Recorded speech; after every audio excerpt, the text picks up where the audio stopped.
Diffusion of gases.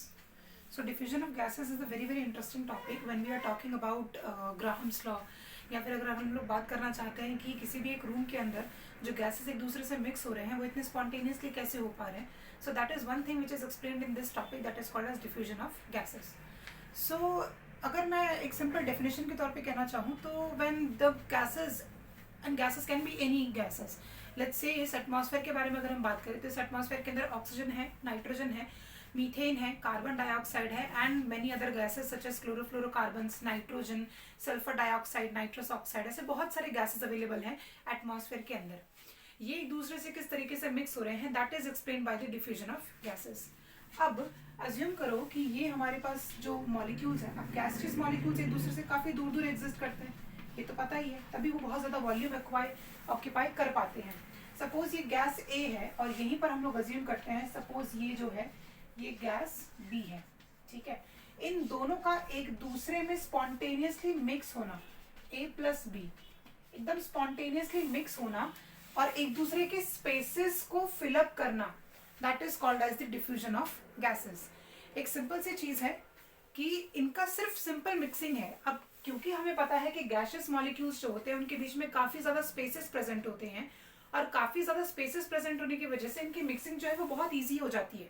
Liquid के बीच में spaces कम होते हैं तो उनकी मिक्सिंग के लिए स्पेसिफिकली वर्ड है मिक्सिबिलिटी, तो उसमें थोड़ा टाइम लगता है. It requires other factors also. But gaseous molecules क्योंकि उनमें स्पेसेस अवेलेबल रहते हैं और वो फ्रीली रैंडमली मूविंग पार्टिकल्स होते हैं, so they have a greater rate of diffusion as compared to liquids, and liquid will have a greater rate of diffusion as compared to the solids. तो ये तो diagrammatic representation हो गया कि diffusion होता कैसे एग्जैक्टली. अब अगर बात की जाए तो किस किस फैक्टर्स पर डिपेंड करता है, तो फैक्टर्स कौन कौन से हो सकते हैं. एक हो सकता है आपका फैक्टर टेम्परेचर, एक हो सकता है कॉन्सेंट्रेशन ऑफ गैसियस मिक्सचर या फिर गैस, उसके बाद हो सकता है प्रेशर, और इन सबको हम लोग डिस्कस करेंगे वन बाय वन. प्रेशर हो सकता है और क्या हो सकता है, हाँ सरफेस एरिया भूल रही थी मैं. एक हो सकता है, एक होता है सरफेस एरिया.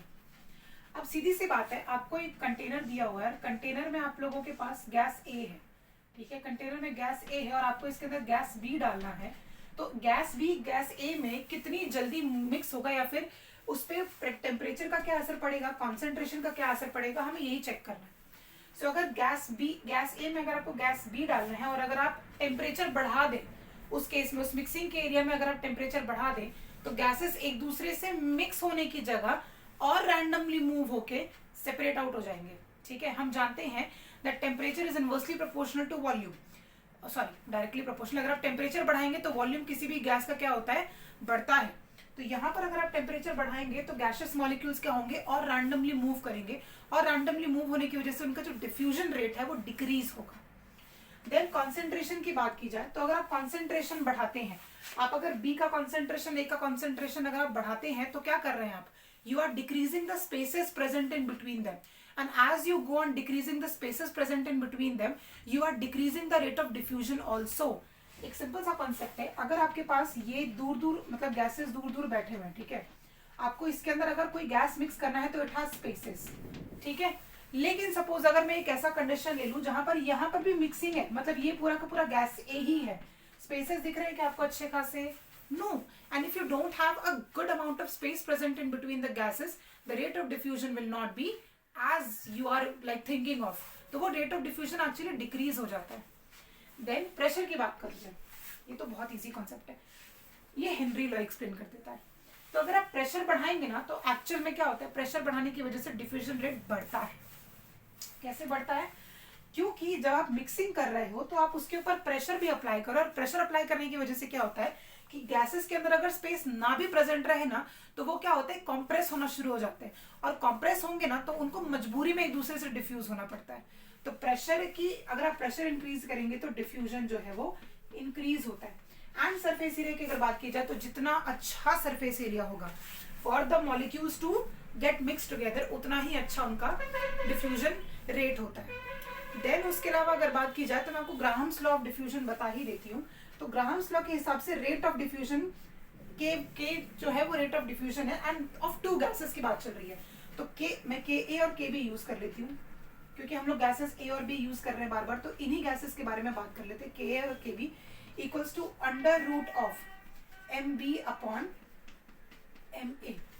तो और ये m का मतलब है मॉलिक्यूलर मासेस और k का मतलब है रेट ऑफ डिफ्यूजन।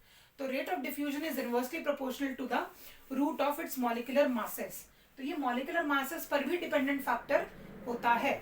अगर आपको एक थोड़ा बहुत अगर मैं एक्सप्लेन कर सकूं किसी भी चीज से, तो सपोज ये गैस ए है और सपोज ये गैस बी है, इनके बीच में जो स्पेसेस है उनकी वजह से क्या होता है, एक दूसरे के पास आएंगे और वो क्या करेंगे, दूसरे के साथ मिक्स हो जाएंगे। This can be called as simple diffusion.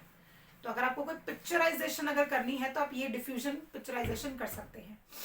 Then इसका सबसे अच्छा एग्जाम्पल क्या है, मतलब अच्छे एग्जाम्पल्स के तौर पर सबसे अच्छा एग्जाम्पल मेरे दिमाग में यही आ रहा है कि सपोज किचन में कोई तो खाना अच्छा बना रही है, मम्मी बहुत अच्छा खाना बना रही है, फिर पापा ने कुछ अच्छा डिश बनाया है, तो हमें हॉल में बैठे बैठे कैसे पता चल जाता है, that is because the air present between this everything, between you and me, between everything, those that air particles are continuously moving.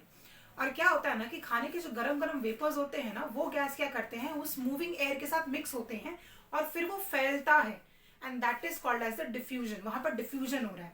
Other than that कोई बड़ा अच्छा परफ्यूम लगा के साइड से निकलता है, तो हमें कैसे पता चल जाता है, because that vapours of perfume are getting mix with the vapours or air present around that particular person. तो वो क्योंकि डिफ्यूज होता है नॉर्मल एयर के साथ, तब हम लोगों को उसकी स्मेल आ पाती है। तो कभी भी अगर कोई चीज स्मेल अगर कोई ट्रैवल कर रही है ना, तो that is because of the diffusion of that particular smell with the air present around that particular smell or you actually. So that is one of the like nicest example of diffusion. So this is everything about diffusion. Graham's law of diffusion भी बता दिया, dependency factors हो गए यहाँ पर. So this is everything.